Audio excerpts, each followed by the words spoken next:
Olá, tá começando o 79º episódio do Área de Trabalho da Gigahertz, patrocinado nessa semana pela Sotes Telecom e pela ExpressVPN.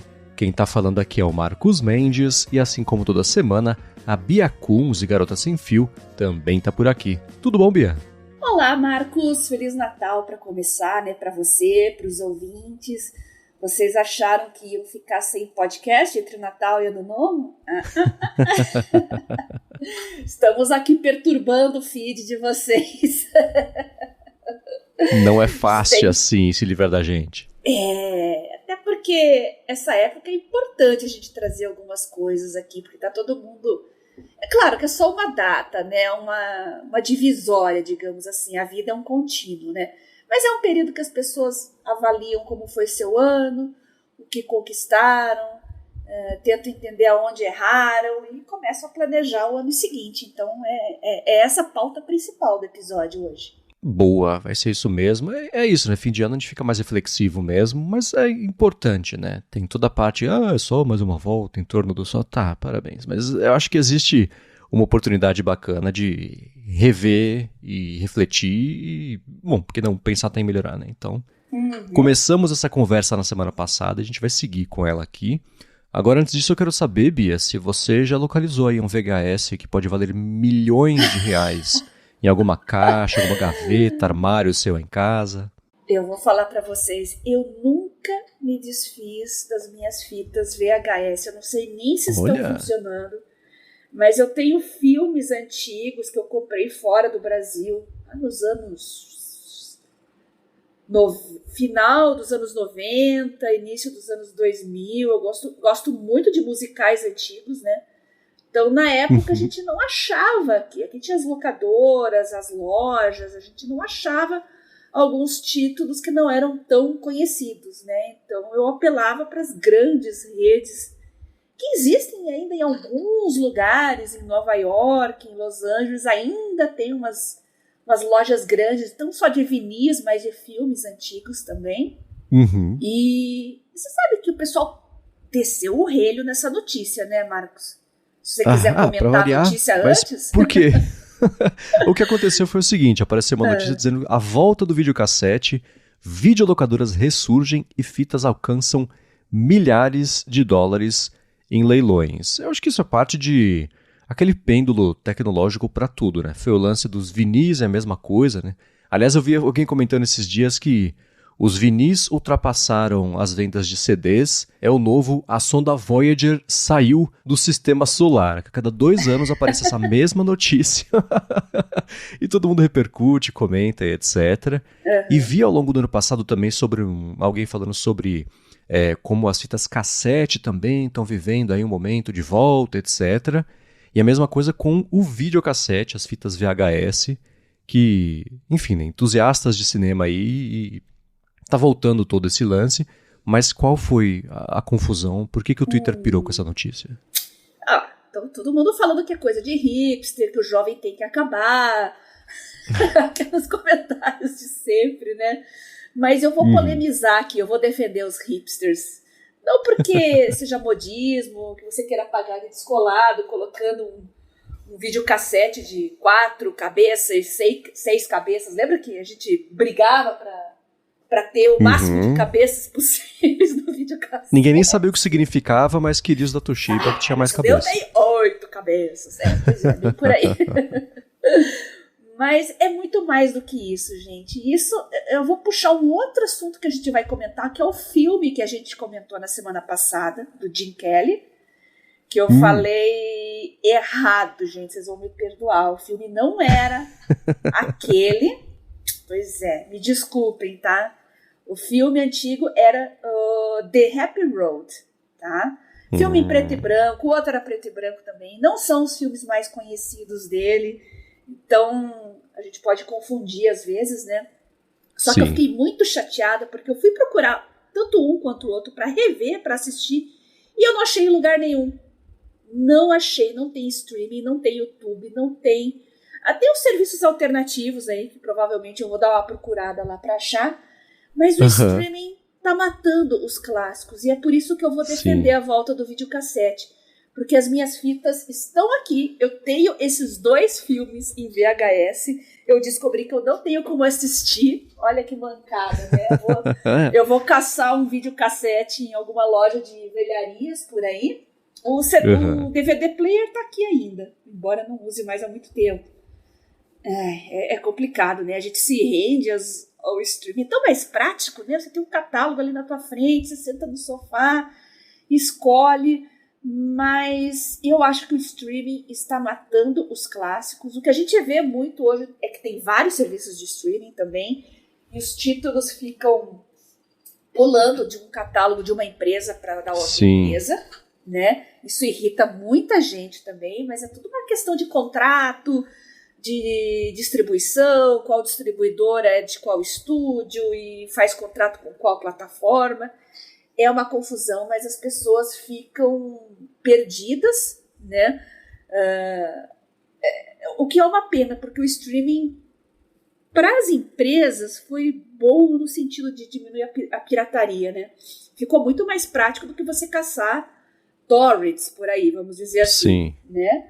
Mas muita gente está voltando para os torrents, mesmo depois de ter cedido ao streaming, justamente pela dificuldade de achar determinados títulos que não são tão badalados, clássicos, filmes antigos, e esse pula-pula de plataformas também. Eu assino essa e assino essa, mas você não quer assinar 8 empresas de streaming diferentes, né? Você quer ter 1 ou 2 e acabou, né? Até porque agora cada estúdio tem a sua plataforma, né? Então você que tem mais afinidade com as coisas da Disney, por exemplo, você vai lá e assina a Disney. Eu gosto da Paramount, eu tenho uma certa afinidade. E tá lá, assino também. Então, no momento, eu tô só com a Paramount e as 2 que eu tenho de graça pelo Mercado Livre, lá que são a Disney e a Star Plus. Então, é irritante, porque eu quero ver algum filme antigo, rever, eu não acho em lugar nenhum, em nenhuma plataforma. Você não acha para comprar, às vezes até o YouTube, que tem lá alguns títulos antigos, você acha, às vezes, para alugar. Né, você compra ali e fica disponível 24 horas para você ver. Não acha? Então, minha meta para 2024, a primeira de muitas que nós vamos falar nesse podcast, é comprar um videocassete de 8 cabeças. É curioso e eu observo essa mesma coisa, assim, né? Antes era mais caro assistir a diversas coisas, etc., mas era mais fácil porque você achava para comprar ou para alugar, nem que fosse o físico, mas mesmo o digital, né, com, sei lá, a iTunes Store, dava para achar essas coisas assim. Hoje em dia, se não tiver em catálogo de streaming, você provavelmente também não vai achar para comprar a versão digital. A versão física vai no eBay, vai no Mercado Livre, você consegue encontrar. E aqui em casa, às vezes eu entro na vibe de ver uns filmes antigos e também eu comento, Larissa, já viu alguma coisa assim? A Larissa não viu? Putz, vamos atrás, vamos ver, sei lá. E aí, maior parte das vezes a gente não acha nem para alugar, nem para assistir, nem para comprar, e é uma coisa que eu percebo cada vez mais frequente que é assim, né? Então, como você falou, é curioso, lá no comecinho da Netflix, que tinha tudo, que não tinha concorrência, todo mundo se colocava ali para tentar surfar na estrutura da Netflix e conseguir ali uns centavos pelo stream ao invés da pessoa piratear aquele mesmo conteúdo. Mas hoje em dia com essa... cada um tem o seu streaming, e aí eu já vi o pessoal falando, poxa, podia ter um jeito de você assinar vários de uma vez, né, assim, reinventando a TV a cabo em praticamente 2024, né, mas ainda assim deve ser o que vai acontecer. Os próprios estúdios, né, estão se juntando. Esses dias apareceu a notícia aí da Warner Discovery juntar com a Paramount, etc, que parecia que a Apple queria comprar a Paramount, agora já está uma concorrência. Então essas coisas vão seguir acontecendo, nessa consolidação de serviços, de plataformas, etc. Porque tem muita plataforma que sozinha também não consegue mais sustentar. Achou que fosse ser a próxima Netflix, mas não, né? Só dava para ter 1, 2, 3 no máximo.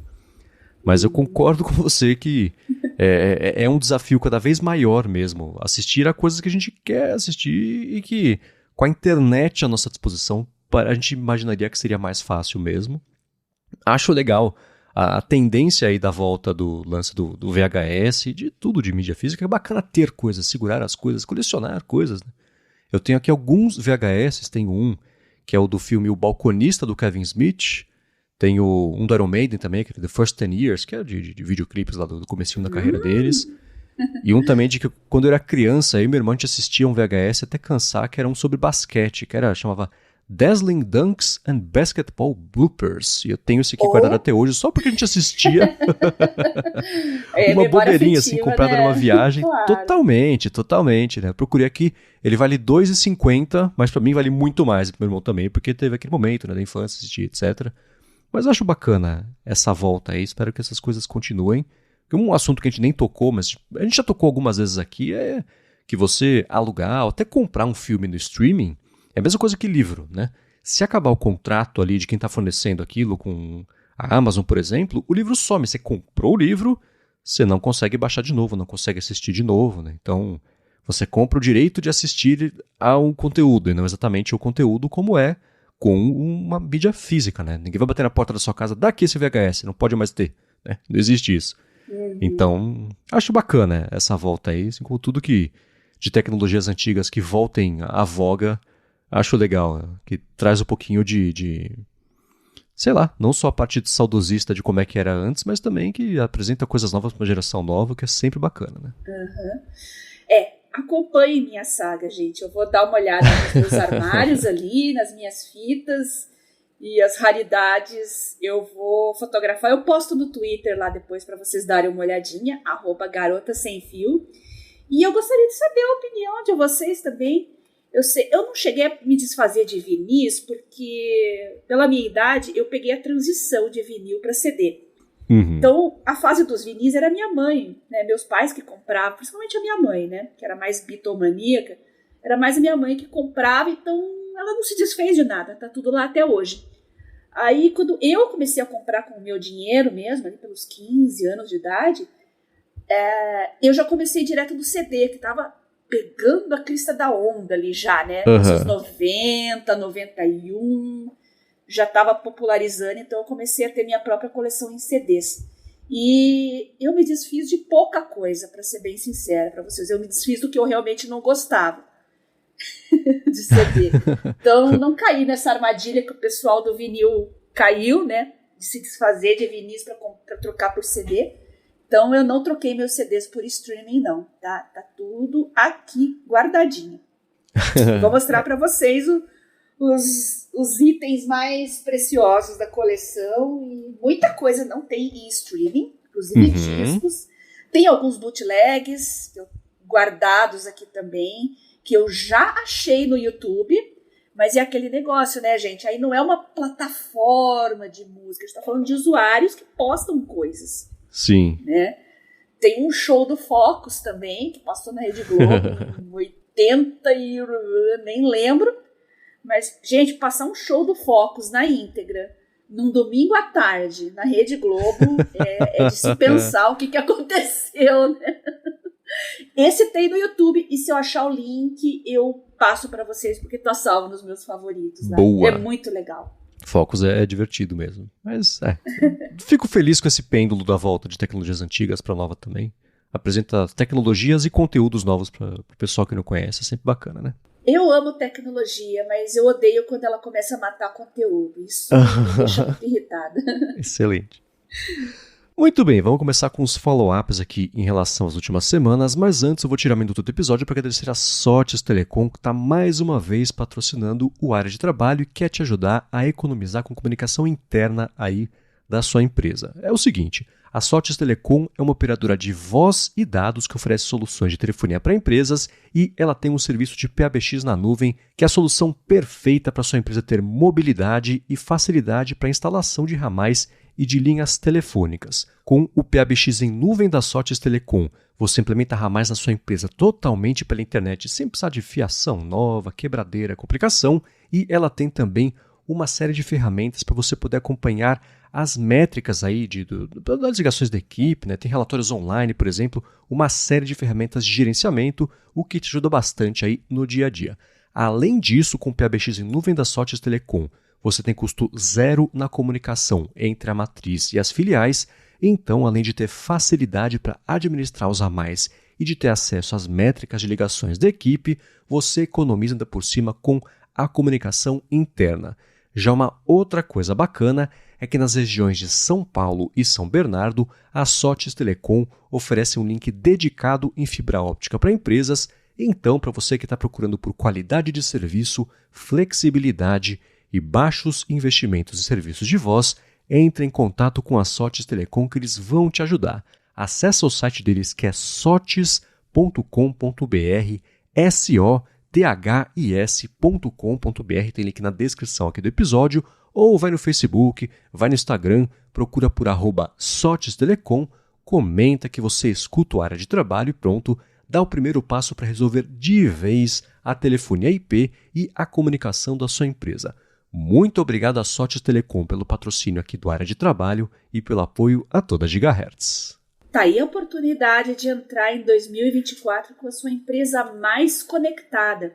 E vale lembrar, a gente não comentou nos episódios anteriores, mas essa questão de ter as métricas, né, das ligações, da comunicação da sua empresa é muito importante, gente. Hoje dados é fundamental para as decisões futuras da sua empresa, né? Vou dar outro spoiler aqui. Eu vou começar a aprender Power BI agora também, já que eu trabalho um pouco com ciência de dados, né? Então, olha, ter estatísticas, dados, eu vou dizer para vocês que dados é poder. Então, aproveite a oportunidade que a Sote está dando para vocês e entre em 2024 com a sua empresa mais conectada. Boa, muito obrigado a Sotes e vamos lá, follow-ups, a gente pede para o pessoal mandar para a gente aqui como é que são os setups de vocês, etc. E o Jonatas Costa mandou foto do setup dele, comentou que desde julho ele completou o setup Samsung vendendo o iPad e pegando um Galaxy Book 2 e o Galaxy Tab S9. Ele falou que tudo funciona lisinho, ele só quer trocar o Galaxy S20 FE dele pelo 23 em breve, que ele gosta de telefone pequeno. E apesar da capa teclado já vir no Galaxy Tab S9, ele falou que acaba não usando muito, né? Mas e a S Pen, por exemplo, pela possibilidade de estar ali no ecossistema Samsung e o mouse também, teclado conectado ao Galaxy Book, funcionam também no S9 do jeito perfeito. Ele falou que tem os Galaxy Buds Live também, que são fantásticos, e o Kindle ele usa de um jeito bem interessante, que ele está usando como revista eletrônica. O que ele compartilhava no Evernote com o Ler Depois, ele faz agora no Instapaper, que cria umas edições semanais para leitura. Ele mandou a foto aqui do setup dele, e é interessante que ele tem um monitor num apoiozinho, né, para ficar mais na altura certinha ali dos olhos, um apoio também para o telefone do lado esquerdo, na direita é o laptop também com um apoio, tem ali um mousepad até grande, né, para usar o mouse, e tem ali o Galaxy Tab na frente com um case que tem a caneta. Achei bem... assim, muitas opções de interações. Tem o monitor, tem o laptop, tem o tablet, tem o computador, o relógio está do lado ali também. E, enfim, eu vou deixar na descrição aqui o link para quem quiser ver a foto aqui do setup dele, para quem sabe inspirar vocês também, ou organizarem o setup de jeito diferente, ou até mandarem para a gente também como é que é o setup de vocês. Eu já estou inspirada aqui, adorei o Galaxy Book, adorei os Buds. Eu morro de vontade de ter os Buds, mas eu sou muito atrapalhada, não adianta. Fone tem que ser uma opção barata, que se eu perder, eu compro no dia seguinte. Então, realmente, a não ser que eu use em casa, pode ser uma solução, mas aí em casa eu prefiro aqueles externos, né? Extra-auricular, então é um pouco complicado. Mas adorei o setup, legal que ele está usando o Instapaper, faz muito tempo que eu não experimento o Instapaper, usei ele por muitos anos, agora eu estou no Pocket há um bom tempo, mas estou chateada que o Pocket tirou a parte de curadoria de artigos. Sim, né? Porque eu sempre separava toda semana os meus favoritos e compartilhava no meu feed dentro do Pocket e jogava lá no Twitter também, estava automatizado com a minha... avisando que eu já fiz a minha seleção semanal de artigos, né? Avisava o pessoal lá no Twitter e o pessoal acessava diretamente o meu feed dentro do Pocket. Agora, o único jeito é compartilhar um a um os artigos nas redes sociais. Mas não é a mesma coisa, né, gente? Daí vocês vão abrir o link do artigo, vai salvar no seu Pocket ou no seu Instapaper, sei lá. Sendo que antes era um toque ali, né? Era só me seguir dentro do Pocket mesmo. Eu tinha 2.000 e tantos seguidores lá. E você só clicava nos artigos que eu compartilhava e já lia direto no Pocket. É uma pena. Eu queria muito que isso voltasse. Continuo usando o Pocket pago, inclusive, porque eu uso muito para pautas aqui para o podcast, para a CBN, porque o pago tem a opção de você fazer anotações e sublinhar, o que para mim é importante, né? Eu tenho 5 minutos ali na rádio para falar às vezes, então eu tenho que ser concisa no que eu vou falar, então eu já marco os trechos mais importantes dos artigos, né? E é isso. Parabéns pelo seu setup, viu? Achei lindo, lindo, lindo. O Pocket, eu não sei, eles estão passando por um momento, não exatamente Evernote, a não ser que a Bendis compre, né? Mas ainda assim, eles deram uma boa secada em funcionalidades. Eles acabaram, por exemplo, com o aplicativo que eles tinham para Mac em agosto aí desse ano. Eles falaram até que eles iam mudar um pouquinho o foco, etc. Tentei achar a notícia que não consegui, mas ainda assim eles estão... Não é um bom sinal quando começa a fazer esses cortes assim, né? Pode ser com parte de um plano de visão maior, para você enxugar agora, para na frente aí, né? Você conseguir ter mais grana e foco para depois lá na frente expandir de novo. Mas ainda assim, não é uma boa notícia quando começa a acontecer isso, até tirar recurso, né? Especialmente recurso que dá para entender, porque devia usar muito essa capacidade de servidor, etc. deles, né? Deram uma enxugada até nisso. Mas é uma pena porque eu adorava quando você compartilhava esses links, eu sempre achava coisas novas, a gente até discutia aqui uma coisa ou outra, ajudava bastante, né, a circular informações interessantes. O pessoal sugeriu algumas alternativas, aí eu não me adaptei com elas, experimentei todas. Vou, acho que, experimentar o Instapaper de novo, embora eu não esteja exatamente infeliz com o Pocket, só estou chateada mesmo, né? E não é uma assinatura cara, viu? Se eu não me engano, é R$30 por ano. Então, para mim, vale super a pena e tô sempre renovando. Agora, seguindo com os follow-ups, eu comentei que eu preciso de um tênis novo para as corridas, aí seguir correndo, correr mais no ano que vem, a gente já fala sobre isso.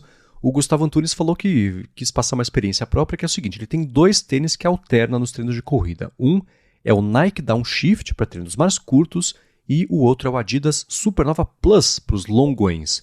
Ele comentou que a diferença básica que ele acha sobre eles é o seguinte, né? O Nike é mais flexível, mas tem um amortecimento inferior, e o Adidas é inverso. Ele é menos flexível, mas tem melhor amortecimento com um sistema deles chamado Boost, que ele falou que até acredita que eu conhecesse, meu irmão já comentou sobre isso. E ele falou que sobre o teste de pisada, que você comentou, né, Bia? Ele falou que fez isso uma vez numa loja da ASICS, lá no Village Mall, no Rio de Janeiro, e se recorda que esse teste é gratuito e no final dão um relatório completo do teste e tentam vender, claro, um tênis da ASICS no final. Eu acho que foi esse da ASICS que eu fiz, mas eu fiz fora do Brasil, que inclusive foi decisivo para mim, funcionou super bem, foi bom para ASICS também, porque o Nimbus foi o que caiu como uma luva no meu pé, é impressionante, eu nunca mais usei outro, eu tô no Nimbus da ASICS e no Wave da Mizuno, porque eu fiz os testes, funcionaram super bem e realmente a diferença quando entra no pé é brutal. Então, todo mundo que está brigando com o seu tênis aí, ou está em vias de trocar, se tiver a chance de fazer esse teste aí, vale super a pena, porque não tem nada melhor que um tênis que caia como uma luva no seu pé. Sim. Não. Tem... Tênis de corrida é uma coisa que eu descobri que é engraçado, que é que nem iPhone, assim. Sai o tênis do ano, o do ano passado ganha um desconto violento de preço, e você pensa, nossa, que louco, né? Que quanta tecnologia que nova tem que aparecer todo ano para tênis de corrida. As pessoas correm desde a Grécia Antiga e ainda segue sendo avanços anuais, né, de tecnologia de tênis. Eu acho muito louco isso. E o meu irmão me mostra os dele, é ridículo. Eles não pesam nada, tem uma estrutura de fibra, sei lá, super levinha, e alguns são mais flexíveis do que outros mesmo. Tem tênis que nem pode usar no tipo de corrida para outro, porque tem mesmo um benefício que seria até injusto com quem não tem esses tênis absurdos, né? Mas eu acho engraçado, o tênis sai custando R$1.200, daqui a pouco sai a versão Plus dele, e o de 1.200 cai para 800. Eu achei muito engraçado começar a acompanhar isso aí. Não, gente, eu não pago isso em tênis, de jeito nenhum. Fora do Brasil tudo bem, mas eu tô já há um bom tempo sem viajar. Então, nesse ano de 2022, eu troquei o meu Mizuno, será que eu troquei? Eu troquei o meu Mizuno e comprei um de 2 gerações atrás, que pra mim dá na mesma, né? Só que é metade do preço da geração atual. Não faz...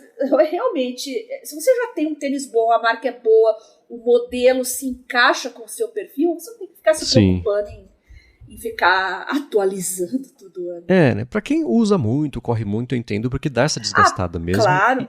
Né? E é engraçado porque eu lembro... Sim, né? Até Amador Plus, sei lá. Mas é engraçado que eu tinha um tênis aqui que eu usava pra andar. E era um tênis de corrida, não esses, né? Os coloridões, com formato estranho, mas um tênis esportivo, acho que dá pra dizer, né? E eu usava tanto pra andar normal quanto pra correr. E aí, conversando com meu irmão, ele me ajudou a comprar aqui um tênis de corrida mesmo, que é o que eu tenho agora. Eu tenho o tênis de andar e o tênis de correr. E é engraçado que quando eu troquei na primeira semana, na segunda, na terceira, foi assim, por um tempinho considerável, doía muito depois de correr com o tênis novo, porque é o jeito do pé se encaixar com a pisada nova, amortecimento novo, etc. Então essa mudança, dá até medo de trocar de novo, que vai doer de novo. Mas acho que o começo do ano é uma boa oportunidade para fazer esse reset mesmo. Até puxando o gancho que a gente comentou agora há pouquinho, né? E tem no futuro próximo aí um tênis novo para mim. Boa. Muito bem, agora a gente falou sobre a questão de telefones em sala de aula e aquele lance que até você comentou, Bia, de deixar as crianças curiosas com acesso a uma biblioteca. E o Rambo lembrou de um cara que fez uma coisa parecida com um computador. E aí o que aconteceu foi o seguinte, ele falou, pelo que eu lembro, ele deixou um computador com internet em algum lugar bem pobre e as crianças em pouco tempo aprenderam a usar o computador para poder aprender as coisas novas sem a ajuda de ninguém. Eu procurei sobre isso e tem até um TED Talk de um cara chamado Sugata Mitra, que é exatamente isso. Ele foi lá num lugar pobre na Índia, botou um computador num buraco na parede, uma parede de concreto com um monitor embutido, do lado um outro buraco ali para um input que parecia ser só um trackpadzinho, assim, uma coisa, não tinha nem teclado. E aí, na altura da cabeça de crianças, e a criançada foi lá, aos pouquinhos, foi vendo e etc. Sem contexto, sem nada, em pouco tempo estava mexendo, estava aprendendo a tirar informação, de onde vinham as coisas, etc. E ele começou a expandir isso para primeiro outros buracos em paredes com computadores, depois para escolas também. E é muito louco, ele falou assim, crianças que nem falavam inglês, em dias, questão de semanas, começaram a não só aprender como é que interagia para achar as informações em inglês, quanto também começar a entender inglês, etc. Então, em lugares assim, ele falava assim, como que os dinossauros se extinguiram? Perguntava em inglês para crianças que não sabiam inglês lá em Nova Delhi. Elas, pouco tempo, já procuravam, já achavam na internet e tal, onde ia para a Wikipedia, ia para o Google, para o YouTube, achava isso, entendia qual era a pergunta, por que tinha sumido os dinossauros. Quem foi Pitágoras? A mesma coisa, né? Então, a conclusão dele foi a seguinte, que educação é um sistema auto-organizado, né, uma estrutura que aparece de jeito espontâneo, aí, sem interação externa, e o aprendizado é um fenômeno emergente que aparece observando coisas novas a partir de informações que não existiam, que as crianças foram atrás e descobriram. Eu achei um estudo, um experimento bem interessante. É antigo, quando ele fez esse TED Talk, que já dá para ver ali, que é uma coisa antiguinha, já tinha 10 anos o estudo, mas eu vou deixar o link na descrição aqui, que eu achei bem interessante, até inspiradora a história dele com esse experimento aí, que ele passou a levar no mundo inteiro, fez uma outra parte que eles chamaram de Grandma Cloud, que eram vovozinhas e vovozinhos que doavam 1 hora do tempo aí por semana para poder ensinar as crianças a fazer coisas também, etc. Achei todo esse experimento bem interessante. Muito bom. Essa idade de 6 a 10 anos da criança, né, é uma fase fantástica, porque eles estão assim no auge da curiosidade, estão explorando o mundo, então é a melhor idade para vocês deixarem livros à disposição. Não empurre as coisas, deixa só à disposição delas, que elas naturalmente vão procurar. O mesmo vale para computador, como o Rambo falou, né? Instrumentos musicais, excelente fase também para aprender a tocar um instrumento. O meu sobrinho está nessa agora também, está desenvolvendo um interesse por bateria, né? Meu irmão tá. Falei para ele, coloca ele para aprender bateria e tal. Ele vê uma bateria nos shoppings, assim, ele corre atrás, né? É um instrumento que chama a atenção dele, né? Uhum. E é importante para desenvolver todas as áreas, né, da cognição da criança. Então, vale a pena, essa idade é fantástica, né? E no caso do meu irmão, né, eu falo pra ele assim, de repente tem um novo Nico McBrain aí chegando, né, meu irmão brilha o olho, né, só o problema vai ser a mãe dele, ela vai querer me matar, né, tô semeando a discórdia aí. Eu sempre penso nisso. Bateria não é um instrumento fácil, né, mas essa idade é fantástica, né, vocês têm que aproveitar ao máximo, porque o que planta nessa idade fica pro resto da vida. Não espere chegar lá aos 12, 13 anos, que nessa idade aí eles querem começar a paquerar, aí é ladeira abaixo, aí é só desgraça, começa a nascer os primeiros cabelos brancos. Então aproveitem essa fase da infância de explorar e conhecer o mundo, que para uma criança realmente é muito rica. Boa. Agora, Bia, a gente falou sobre... Eu perguntei pra galera sobre o navegador Arc há algumas semanas e a Browser Company, que faz o navegador Arc, publicou no YouTube um teaser do próximo capítulo na história da empresa. Eles... Tem uma coisa deles que desde o comecinho, sei lá, não funciona pra mim, que é eles gravarem todo o processo deles pra tudo assim, mas sempre com essa pegada de revolução, de uma genialidade, que estamos todos testemunhando o lampejo de alguma coisa muito grande. Então, não sei, mas esse vídeo específico eles falam que vão lançar uma coisa gigante, que eles não falam o que é, que eles estão trabalhando, na verdade, nisso, que é o próximo passo da empresa, que, pelo que dá pra ver nas entrelinhas, tem a ver com IA, óbvio, não tem como não ser uma coisa assim para lançar a partir de agora, e que eles querem expandir a presença deles para além do navegador e virar uma espécie de uma parte ou da internet, ou do que significa acessar a internet para todo mundo. Eu não sei se com base nisso você consegue ter hipóteses do que pode ser, mas eu vou deixar aqui na descrição do episódio o link para quem quiser dar uma espiadinha aí nesse... Não é nem o trailer, esse teaser documental de algo que não existe ainda, não sei definir. Olha, eu não tenho a menor ideia, eu vou acessar o link, dar uma olhadinha e vamos lá, dar uns palpites aí, né? Mas só lendo assim, ouvindo você falar...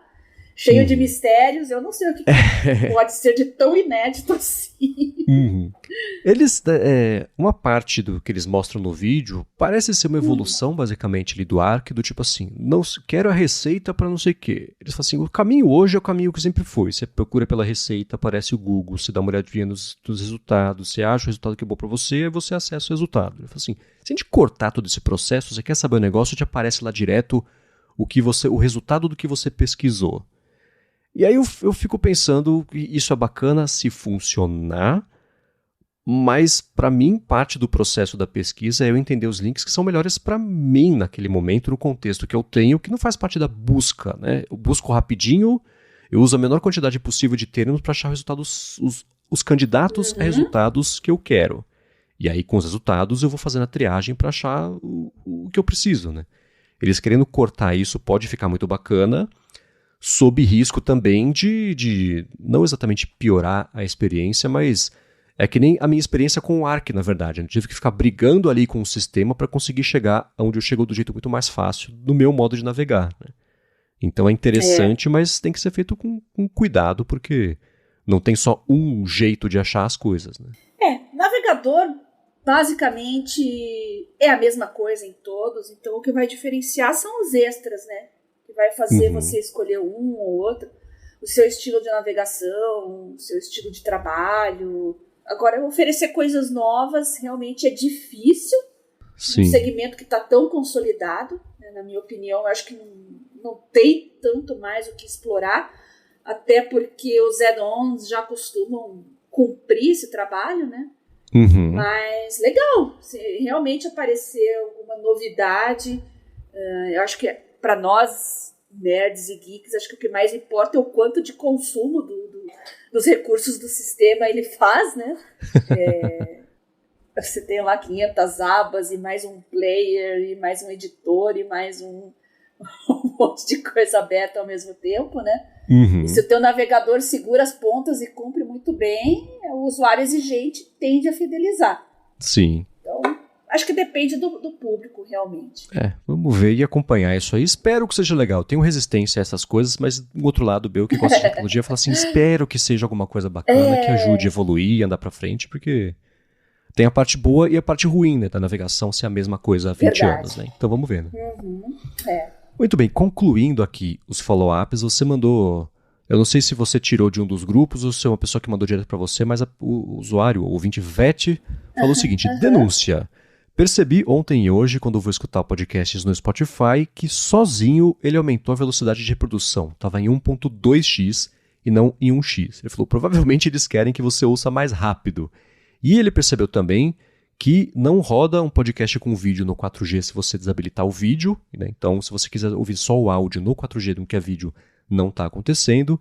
E ele falou que está bolado também, que ele paga o plano Premium e mesmo assim tem inserção de propaganda dentro do episódio, que nem o Globoplay, né? Que você paga o plano e tem propaganda ainda dentro da navegação. É do Mundo Sem Fio, tá? Esse comentário eu trouxe legal. porque eu fui atrás dessa informação e eu achei nas redes sociais muita gente se queixando disso. Esse negócio de aumentar sozinha a velocidade é bizarro, na minha opinião, né? Aquilo que a maioria dos usuários faz não quer dizer que você vai querer também, né? Eu gosto de ouvir podcast fora da velocidade normal, mas eu entendo que tem muita gente que faz isso, tá? Agora, a minha teoria é que eles estejam fazendo isso para aumentar o consumo de conteúdo por parte do usuário. Se está mais rápido, mais coisa você consome. É uma teoria, eu tô chutando, né? Agora, com relação ao Globoplay, realmente a desculpa deles para isso foi que tem uma parte do conteúdo deles é gratuito, é aberto ao público desde que você esteja logado na conta, né? Mas isso não justifica, né? Se você tem a sua conta e paga, né? Assina, optou pelo serviço pago em vez do gratuito, não tem que aparecer propaganda em vídeo nenhum, nem aqueles que são abertos ao público. Rolou um probleminha aí, o Procon acionou e eles já avisaram que estão mudando isso, vão adaptar e tomara que dê certo. Tomara, eu tenho isso, a Amazon faz isso, né, de mostrar propaganda. Você paga pelo negócio ainda antes de ver o que você quer ver, tem a propaganda. Apple TV Plus também faz isso, que é bem irritante, eu acho bem... é feio, né? E o Spotify, esse negócio de acelerar me lembrou, sei lá, canal especialmente americano que só passa sitcom, eles também passam acelerado para poder enfiar mais propaganda durante o episódio, né? O episódio tem 22 minutos, geralmente, então seriam 8 de propaganda. Coloca aí 1.3 ali, você consegue 30% de espaço a mais para colocar mais propaganda, etc. Eu vi outro dia alguém comparando uma reprodução, sei lá, no computador de um episódio de Friends e ao mesmo tempo passando na TV. Você viu que perdia rápido o sync ali, porque tinha mesmo essa diferença de velocidade. No caso do Spotify...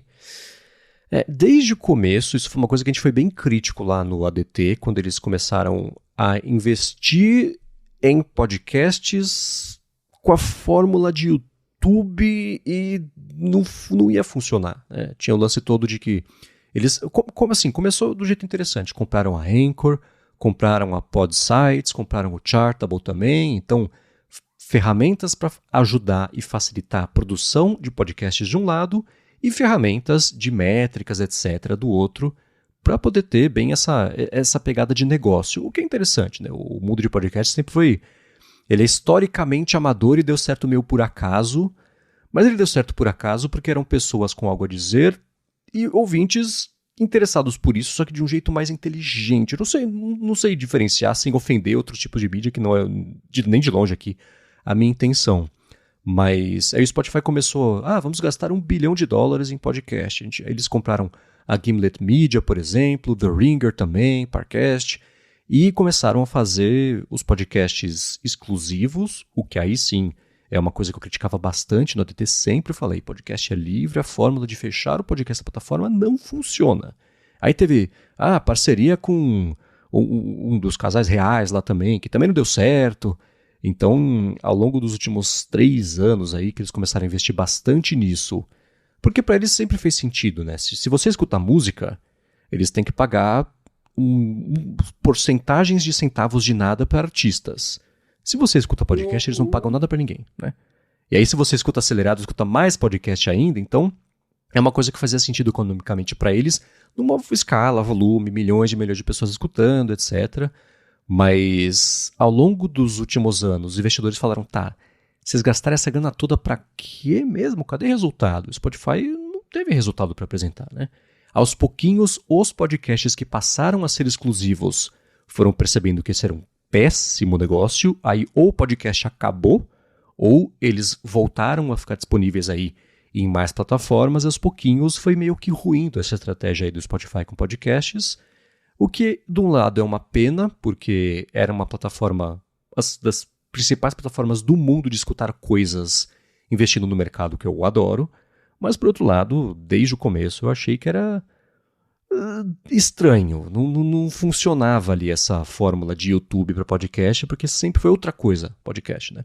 E os próprios youtubers, você vê, né, que, sei lá, podcast é coisa da moda, todos eles começaram a fazer, mas não vinga, porque não é o lance que eles têm interesse em fazer, e o ouvinte de podcast não é besta. Dá para saber quando a pessoa tá fazendo aquilo porque ela quer fazer, compartilhar, ou quando tá fazendo aquilo porque tem que fazer como parte de uma plataforma grande de comunicação que o cara posta no YouTube, no TikTok, no Twitter, no Instagram e também tem um podcast. Não funciona, né? O pessoal saca a diferença desse tipo de geração de conteúdo e o Spotify caiu no meio disso aí e eu acho que fez, infelizmente, um péssimo trabalho, né? Eu entendo que eles estão operando no vermelho ainda, que tem que fazer alguns ajustes de ordem econômica, mas eu sou contra qualquer coisa que atice a fúria dos usuários, principalmente o usuário pago, assinante. Sim. Péssima estratégia, é um tiro no pé violento fazer esse tipo de coisa e é só você ver a Globoplay, né? Como a gente comentou o caso aqui, né? Enfureceu a base paga, que é a mais importante, é o filé mignon da base de usuários, né? E as pessoas começam a ir embora, cancelam as assinaturas e a sangria para estancar depois é difícil. É difícil recuperar a confiança daquele usuário que deixou o serviço frustrado. Então é de se pensar bem nisso antes de tomar qualquer decisão e tomar cuidado para não enfurecer o seu público pago. Exatamente. Bom, vamos lá. Parte final, reta final aqui do episódio de hoje. A gente veio pensando aqui nas metas para o ano que vem. Refletimos no último episódio sobre as metas desse ano. A gente vai agora falar o que a gente espera aí fazer, conquistar, conseguir para o ano que vem, prestar contas ao finalzinho também do ano que vem. Mas antes disso, eu vou tirar um minuto do episódio para agradecer a ExpressVPN, que também está patrocinando este episódio do Área de Trabalho. Quem usa a ExpressVPN já sabe e deve estar aproveitando muito nessas férias enquanto viaja uma conexão segura e estável quando tem que se conectar ao Wi-Fi de um hotel, de uma lanchonete, do avião, do aeroporto, coisa assim. E quem usa a ExpressVPN sabe também que está fazendo isso sem perder velocidade na conexão. Então, para você que não usa a ExpressVPN, quando você se conecta a algum Wi-Fi público, é provável que seus dados sejam observados, digamos, para saber os sites que você acessa, os servidores que batem, né, lá os seus dados vão e voltam, os serviços que você acessa também, streaming, por exemplo, quais conteúdos, quais aplicativos, porque isso acaba virando dado de pesquisa, coisa assim, na melhor das hipóteses, né? Mas com o ExpressVPN é só se você se conectar ali nos servidores que eles têm, coisa de 100 países, que os seus dados passam a ser criptografados, nem a própria ExpressVPN sabe o que está fazendo, o que é excelente. E a parte de streaming, né, que é bem importante, é a seguinte, eu uso todo dia para isso. Se você acessar o serviço de streaming em outros países, o catálogo é diferente daqui do Brasil, por conta até do que a gente estava comentando agora há pouco sobre diferentes catálogos de direitos, etc., de exibição, contratos, mas com o ExpressVPN você consegue ter acesso a basicamente todo o catálogo do streaming no mundo inteiro, porque é só você se conectar a um país que você tem interesse, acessa o streaming e você vai ter acesso ao catálogo de lá, que é diferente do catálogo daqui do Brasil. Eu estou usando agora direto na Apple TV, que tem suporte a VPN, para poder assistir as minhas séries, conteúdo, coisa no YouTube também.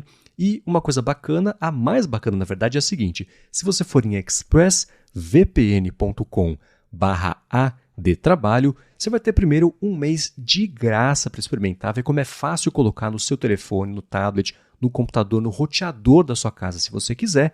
E aí, para assinar o plano anual depois desse um mês de graça, você vai pagar por 12 e vai ter 15 meses para acessar a ExpressVPN. Então, com isso tudo, são 16 meses pagando por 12 em expressvpn.com/adtrabalho. Muito obrigado, ExpressVPN, pelo patrocínio de mais esse episódio aqui do podcast e pelo apoio a toda Gigahertz. Lembrando que a gente está em época de festas, fim de ano, viagem. Então, a melhor maneira de você proteger você, seus familiares de hotspots aí, de aeroporto, de hotel, de lugares que você não conhece muito bem, é assinar a ExpressVPN. Aproveitem essa oportunidade, conheçam o serviço agora nas férias, explorem todas as funcionalidades. Tenho certeza que vocês vão adorar e se tornar assinantes definitivos. Muito obrigada, ExpressVPN, por patrocinar o nosso podcast ao longo do ano. Muito obrigado e vamos lá, Bia. A gente vai manter nesse ano aqui, mais uma vez, a brincadeira de fazer as metas, definir a meta profissional, pessoal e de tema livre também. E a gente pode ou ir trocando figurinhas aqui, cada um fala a sua de acordo com as categorias, ou fala tudo de uma vez, mas eu queria deixar você começar a falar aqui sobre as suas metas para o ano que vem. Então, vamos começar pela profissional? Vamos lá. Profissional? Eu ainda estou na fase de transição, como eu já falei para vocês, mas já estou conseguindo me afunilar um pouco mais na área de medicina farmacêutica, que é meu grande interesse. Eu gosto muito de imunoterapia, então eu estudo muito genética, estudo muito imuno, acompanho todos os lançamentos aí na área de onco, principalmente, né? É uma área que está evoluindo muito. Realmente a terapia com anticorpos é o medicamento do futuro. Edição genética, terapia com anticorpos. Então isso me chama muito a atenção. E estou me aprofundando mais na área de ciência de dados, né? No momento eu estaria mais como análise, mas eu quero mesmo ir para a área de ciência de dados. E principalmente na área de medicina farmacêutica, genética, imunologia, e vou agora nas férias aprender um pouquinho de Power BI, como eu já tinha dado spoiler antes para vocês, né? No campo pessoal, também não é novidade nenhuma para vocês, o foco é a minha saúde. Aquilo que eu me propus a fazer em 2023, boa parte eu alcancei, estou dormindo melhor, não estou fazendo mais aquelas loucuras de virar madrugadas, e minha saúde realmente agradeceu, né, correspondeu ao modo gentil com o qual passei a tratar o meu corpo, e vou melhorar isso agora. Agora que eu estou de férias, eu vou ter 2 meses de férias, poxa, desde a pandemia, né, primeira vez. Então eu vou tentar criar um hábito aí de assiduidade com relação à academia e exercícios, né. Com relação a alguma coisa ao ar livre, o remo ficou de lado, não deu. Acho que não vai dar tão cedo, porque com esse verão pavoroso, não dá para pensar muito. Tem que tomar muito cuidado, né, com os horários, e realmente sair para remar às 5 da manhã não é uma coisa que dá tão certo quanto colocar o tênis e sair para correr, infelizmente, né? Então, essa parte de exercício ao ar livre, eu estou deixando em branco aí, eu vou avaliar no futuro. Com relação ao tema livre, olha, eu quero viajar mais, voltar a viajar mais por lazer, ver os meus amigos que eu só converso online. Quero também voltar com o blog, com Garota Sem Fio. Não deu para fazer isso em 2022, porque realmente eu fiz coisa demais nesse ano. Mas em 2023, com certeza, vou dar um start nisso, né? Ele já está, o design dele já está em andamento. Só não estava pronto mesmo para botar no ar e começar a trabalhar nisso, porque não deu tempo. Então, voltar com Garota Sem Fio continua aí como uma das minhas metas principais no tema livre. E as suas? Estou curiosa, Marcos. Vamos lá, as minhas... Antes eu queria só comentar das suas, que eu acho interessante... Não interessante, eu acho legal você... adaptou as metas que você tinha para esse ano, que você, acho que na metade já sabia que não ia cumprir, e ao invés de, remo ano que vem vai. Não é, acha um jeito novo de sei lá, coçar essa coceirinha de vontade de fazer alguma coisa, mas adapta porque você sabe que vai fazer, né? É uma coisa que a gente desde o começo falava sobre você estabelecer métricas que você sabe que vai dar para cumprir. A gente falou muito sobre metas quantificáveis no ano passado, e acho que eu mudei um pouquinho de opinião a respeito disso, porque as que não são quantificáveis, eu acho que elas são não é válidas também, não é isso. Qualquer meta é válida. Mas ainda assim, eu acho que elas dão uma motivação diferente, né? Não é porque quantificável, se você não cumprir, você desanima. Não é isso. As que não são quantificáveis, elas também... Você consegue planejar um jeito de aos pouquinhos começar a fazer e ir cumprindo, etc. E quando você cumpre o objetivo, você sabe, você sente na sua alma que você cumpriu o objetivo. Não precisa de um número para te falar que você fez isso ou não, né? Então, eu, ao invés de metas quantificáveis, eu tenho, sim, eu mudei um pouquinho o que eu pretendo fazer. A parte profissional é o seguinte, eu quero fortalecer o lado de negócio mesmo aqui da Gigahertz. A gente completou 1 ano e meio agora, vai entrar no segundo ano aí, na metade do ano que vem. Acho que a gente estabeleceu não só uma base grande e bacana de ouvintes, obrigado a todo mundo que ajudou a gente a chegar até aqui, mas eu acho que existe uma parte de negócio, e não falo só sobre patrocínio, mas de estrutura mesmo, de ser uma rede percebida pelo mercado como uma rede de podcasts, com essa importância e peso que, sinceramente, eu acho que merece, que a gente faz um trabalho grande aqui para trazer os conteúdos da forma que seja bacana, interessante, consistente também. Estamos aqui, dia 20, que de hoje, nem sei, 26 de dezembro, gravando, entre aspas, conteúdo. Então, acho que existe espaço para fortalecer isso, e agora que a rede se estabeleceu, o dia a dia da rede está estabelecido, dá para dar mais atenção para o resto da parte do que significa ter a Gigahertz, sem abrir mão do principal, que é justamente fazer a gravação, entregar com qualidade e coisas interessantes aqui para todo mundo. Então, a profissional é fortalecer esse lado de negócio, que nunca foi o meu forte. E tem uma questão importante aí também, né?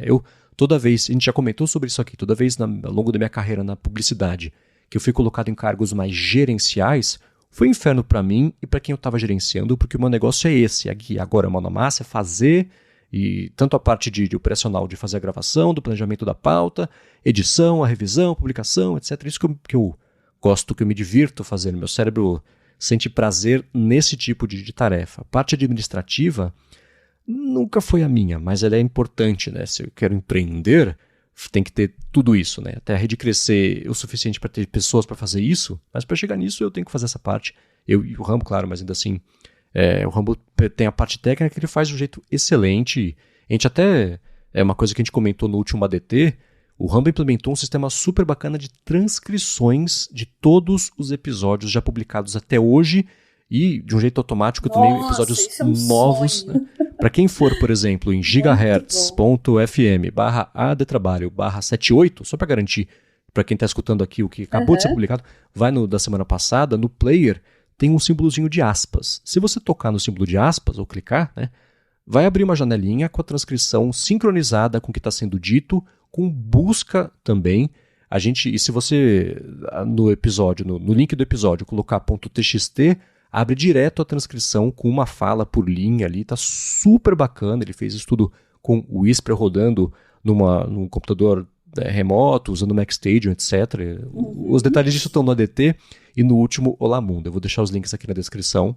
Enfim, a parte técnica que ele faz é excelente. A parte de negócio, a gente vai dar essa fortalecida e vamos ver o que isso vai trazer aqui de resultado até o finalzinho do ano que vem. E a parte pessoal, ele esbarra um pouquinho na parte profissional, mas é por hobby mesmo, né? É aumentar meu envolvimento e conhecimento com IA, com o conhecimento sobre as tecnologias, como é que funciona por baixo do capô, etc. A gente já concluiu, ao longo desse ano, eu concluí pela 1000ª vez que eu não sou um programador, apesar de gostar do tema. Então eu vou adaptar a minha falta de talento para a parte de programação e compensar isso com conhecimento mais profundo sobre o funcionamento mesmo, né? Saiu esses dias um estudo super bacana sobre como a Apple achou um jeito diferente de conseguir fazer um ChatGPT, basicamente, rodar localmente no iPhone e ele ter o dobro do tamanho da capacidade da memória RAM, uma coisa que eu achei que se eu olhasse a um ano e falar, não sei nem como, o quê, né?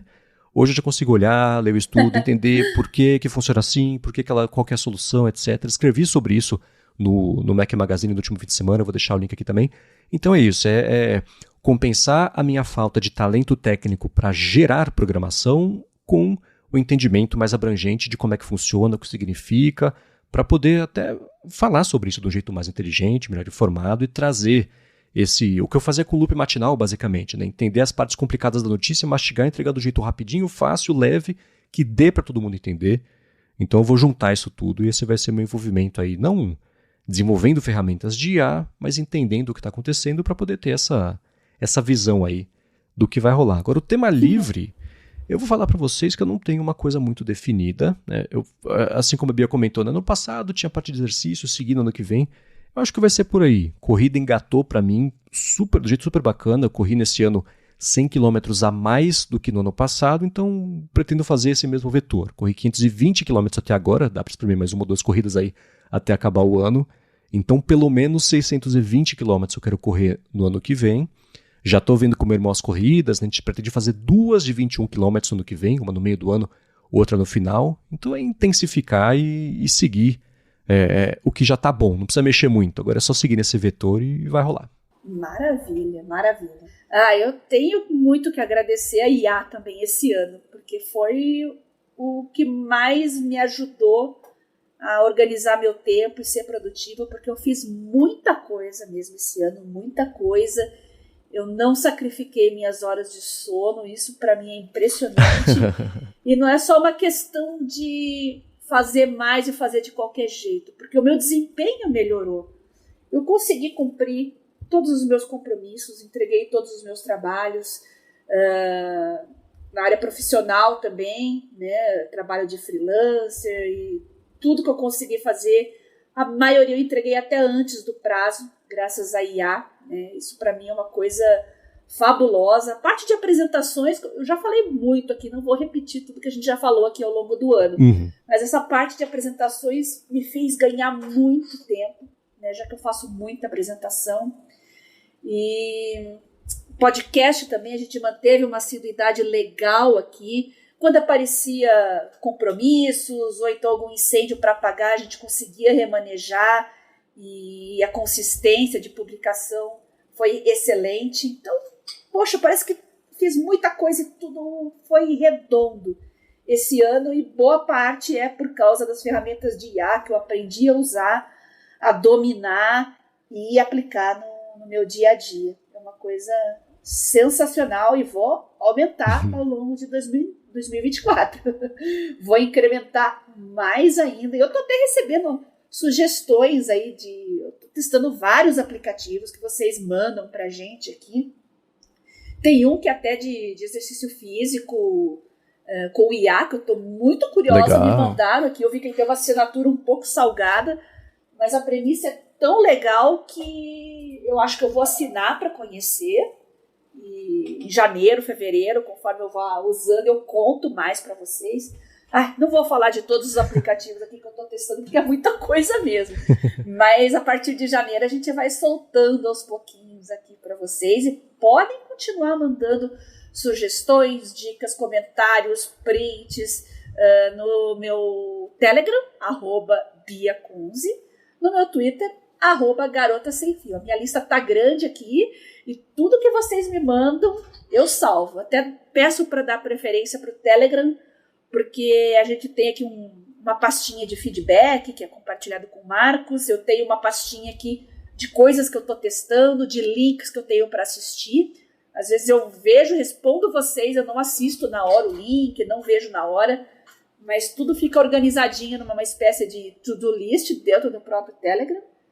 E podem continuar mandando. Adoro as sugestões de vocês, e muito do que eu alcancei esse ano com ferramentas de produtividade começou com dicas de vocês. Nós somos muito gratos a isso. Mesma coisa. E sim, sigam. Aliás, a gente pediu no ano passado, vocês mandaram, vou pedir de novo. Mandem pra gente os objetivos de vocês, pra gente poder não só ter uma ideia do que vocês estão fazendo também, mas isso ajuda a inspirar a gente, ajuda a inspirar quem escuta aqui o podcast a também ir atrás de objetivo, ou que seja semelhante, ou ter uma ideia diferente de como cumprir o objetivo que tem aí, que não conseguiu nesse ano, por exemplo. Então mandem, podem mandar pra Bia também, vão lá em gigahertz.fm/feedback e mandem pra gente, é muito bacana poder acompanhar e, enfim, ter vocês fazendo parte do nosso dia a dia também. Acho que esse é uma das coisas mais bacanas aí que existem em podcasts. Para achar os links do que a gente comentou ao longo do episódio, você pode ir em gigahertz.fm/adtrabalho/79 ou dar mais pedra nas notas aqui do episódio. Eu quero agradecer primeiro a vocês por terem passado esse ano inteirinho aqui com a gente. Quem está chegando agora, bem-vinda, bem-vindo. Quem está com a gente até hoje, muito obrigado, pessoal. Muita gente escuta desde o comecinho, muito bacana poder crescer com vocês. Quero agradecer aos patrocinadores do episódio de hoje, que foram a Sotes Telecom e ExpressVPN, a quem recomenda, quem avalia, quem ajuda mais gente a descobrir o podcast. É muito importante. Então, se você quiser dar um presente de Natal pra gente, faz isso. Recomenda a Hora de Trabalho numa rede social, num story, vai no Threads, vai no Twitter, onde vocês quiserem, onde estiver as pessoas que você gosta, nos almoços de família, sei lá. Obrigado a quem faz isso. E obrigado a você, Bia, por durante esse ano inteiro, mais uma vez, ter ajudado a gente a ter uma vida ainda mais produtiva. Eu que agradeço a você, Marcos, pelo convite para participar desse projeto. nossos patrocinadores que viabilizaram ele ao longo de todo esse ano, e vocês, ouvintes, que participam mandando dicas, comentários, sugestões, aplicativos para a gente testar. Continuem mandando, e vocês que são mais das antigas, que mandaram aí as suas metas, compartilharam com a gente, o que não funcionou ao longo do ano. Eu acho que é legal a gente compartilhar as vitórias, mas é nas derrotas que a gente precisa dedicar mais tempo para fazer uma autoavaliação, para acertar na próxima. Entender onde a gente erra hoje é fundamental para a gente mudar de caminho e acertar na próxima vez. Então, esse ano tive pouquíssimos erros em comparação com o ano anterior, que foi quase que só erros. Tive burnout, foi uma desgraça. Então, aprendi com os meus erros. E eu sugiro que vocês façam essa autoavaliação. E se quiserem compartilhar com a gente também o que não funcionou, né, também de aplicativos que vocês tinham muita expectativa em usar e no fim das contas não deu nada certo, mandem lá para mim no Telegram, @biacunze, no Twitter, @garota-sem-fio, e aguardo vocês na semana que vem. Boa, para quem quiser me achar, vai lá no Threads, procura por MVC Mendes. Eu apresento aqui na Gigahertz a fonte toda segunda-feira e a área de transferência toda sexta-feira. Apresento para a Lura o Hipsters Fora de Controle, que é justamente sobre IA, e escrevo todo sábado para o Mac Magazine. É isso, pessoal. Beijoca sem fio a todos e até semana que vem. Até ano que vem. Ah, bom. Até ano que vem. Semana que vem já é ano que vem.